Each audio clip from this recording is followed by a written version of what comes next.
Hello everyone and welcome back to my channel. How are you all? I hope you all are doing good. So get set for another journey of knowledge, and today we are going to find out some amazing facts about democracy in India. So without much delay, let's get started. So we all know that it is the season of election in India and we are going to elect our government for next 5 years.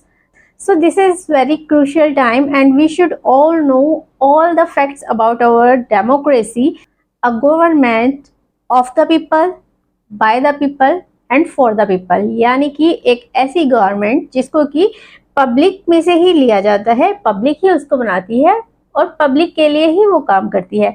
तो इसको अगर हम simple शब्दों में कहें तो democracy की यही एक परिभाषा होती है।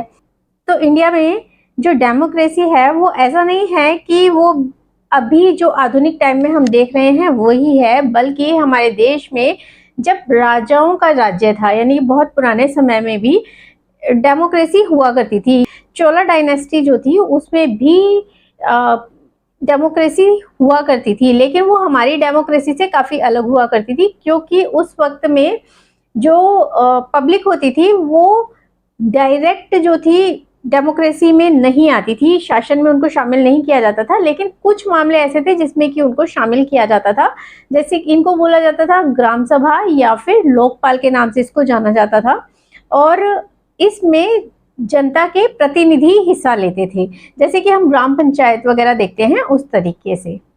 हमारी डेमोक्रेसी जो हम आज के टाइम में देखते हैं उस पर हमारा कॉलोनियल रूल जो था उसका काफ़ी इन्फ्लुएंस है, और हमारी जो ये डेमोक्रेसी की पूरी अवधारणा जिसको हम कहते हैं, ये पूरी के पूरी हमारा ब्रिटिश जो एम्पायर है उसके हिसाब से ही काफ़ी कुछ इन्फ्लुएंस इसके ऊपर हमें देखने को मिलता है। जैसे कि हमारी जो पार्लियामेंट है वो उसका जो स्ट्रक्चर है उसको हम देखते हैं तो वो भी उसी हिसाब से बनी हुई है जिस तरीके से ब्रिटिश संसद होती है, ब्रिटिश पार्लियामेंट होती है। 1947 में हमारी कंट्री जब आज़ाद हुई तो उसके बाद ही तैयारी शुरू हो गई थी इसको डेमोक्रेटिक बनाने की, और उस वक्त में हमारे संविधान के ऊपर यानी कि हमारे कॉन्स्टिट्यूशन के ऊपर काम होना शुरू हो गया था।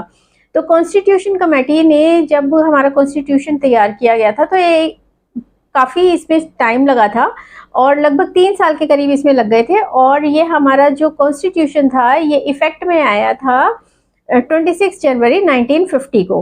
तो उसके बाद डिसाइड हुआ कि अब हमें अपनी कंट्री में इलेक्शन कराने चाहिए, जिससे कि सारी जो हमारे देश की पॉपुलेशन है, वो सिटीजन जितने भी हैं वो इसमें हिस्सा ले सके और अपनी गवर्नमेंट को चुन सकें।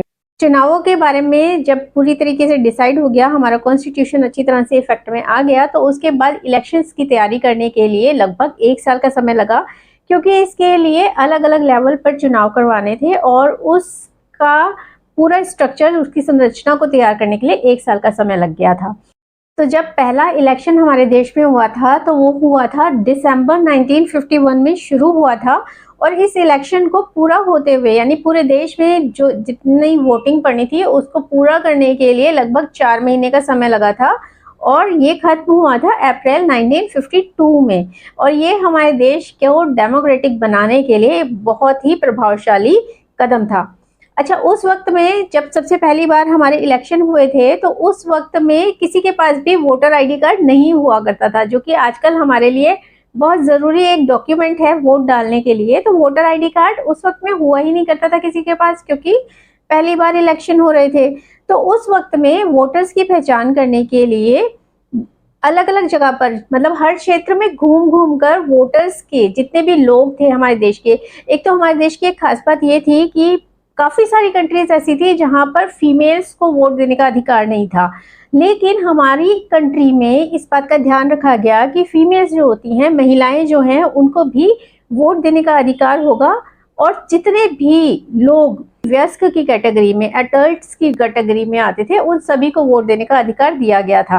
तो ये भी एक हमारे देश की एक यूनिक बात थी कि हमारे देश में कोई भी भेदभाव नहीं किया गया था किसी भी धर्म, जाति, लिंग या फिर किसी अन्य सामाजिक आर्थिक व्यवस्था के आधार पर, कोई भी इसमें भेदभाव नहीं था, सबको ही वोट करने का अधिकार दिया गया था। और उसके अलावा हर क्षेत्र में घूम घूम कर वोटर्स की लिस्ट बनाई गई और उनके आसपास की ही जगहों पर उनके लिए वोटिंग का अरेंजमेंट करवाया गया था। तो बिना वोटर आईडी कार्ड के भी उस वक्त बिल्कुल स्मूथली इलेक्शन हुए थे। हाँ, कुछ जगहों पर तब भी घटनाएं जो नहीं होनी चाहिए वो हुई थी, उनकी रिपोर्ट हुई थी, लेकिन फिर भी बिना किसी डॉक्यूमेंट के सब ने बढ़ चढ़कर इलेक्शंस में हिस्सा लिया था। फिर जैसा कि हमेशा ही होता है कि जब भी कोई नई व्यवस्था होती है तो उसमें धीरे धीरे सुधार किए जाते हैं।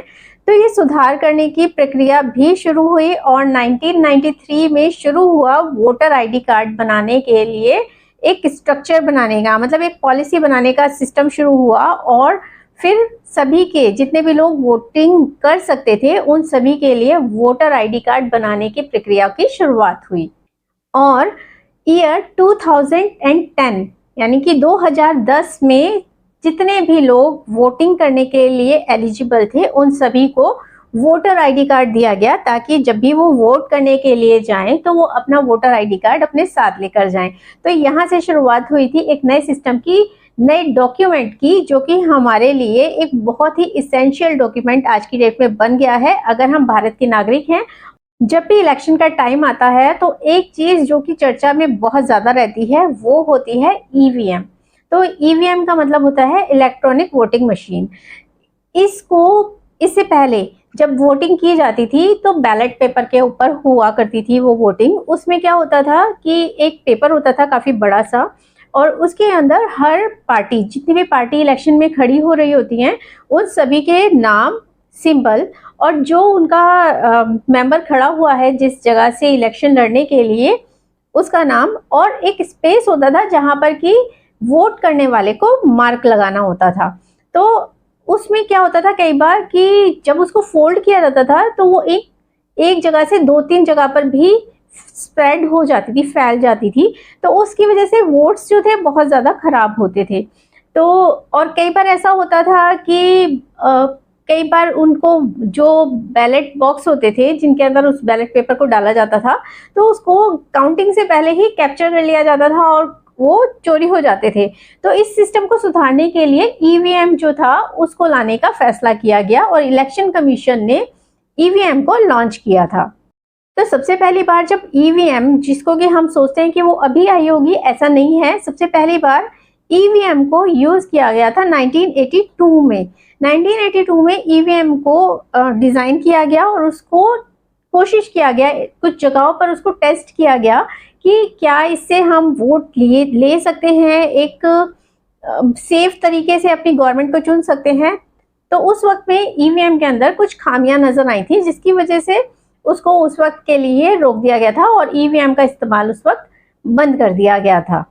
फिर ईवीएम में जरूरी सुधार होने के बाद 1999 में इसको दोबारा से लॉन्च किया गया और सिर्फ 16 ऐसे पोलिंग स्टेशन चुने गए जहां पर कि इसको जांच किया गया और उसके बाद वहां पर ईवीएम की मदद से ही वोटिंग करवाई गई। उसके बाद से ही ईवीएम से यहाँ पर इलेक्शन होने शुरू हो गए थे। 1999 के बाद यहाँ पर पूरे देश में जब एक बार 16 सीट्स पर देख लिया कि वो ठीक से काम कर रही है, तो उसके बाद पूरे देश में जितने भी इलेक्शन, हमारे देश में अलग अलग फेजेस में इलेक्शन होते रहते हैं, तो जितने भी इलेक्शन होते हैं वो सभी ईवीएम पर ही होते हैं। उसके अलावा एक और चीज है जिसकी चर्चा होती है, वो होता है इंक ऑफ डेमोक्रेसी, यानी कि वो इंक जो कि वोटिंग वाले दिन जब हम अपना वोट कास्ट करने के लिए जाते हैं तो उस वक्त हमारी फिंगर पर लगाई जाती है। तो ये इंक जो है वो एक बहुत ही खास इंक होती है जिसको कि हमारे इंडिया में सिर्फ एक ही ऐसी कंपनी है जो कि बना सकती है। उसका नाम है Mysore paints and varnish limited. तो ये जो इंक होती है ये होती है सिल्वर नाइट्रेट और ये हमारी स्किन सेल में प्रेजेंट जो ऑक्सीजन होती है उसके साथ रिएक्शन करती है और अपने कलर को ब्लू से ब्लैक की तरफ कन्वर्ट कर लेती है। और ये इतनी पक्की इंक होती है, यानी कि अगर इसको एक बार लगाया जाता है तो ये इसका इफेक्ट 2 हफ्ते से लेकर 2 महीने तक रह सकता है, मतलब वो स्किन के ऊपर हमारे नजर आ सकती है इतने लंबे समय तक के लिए।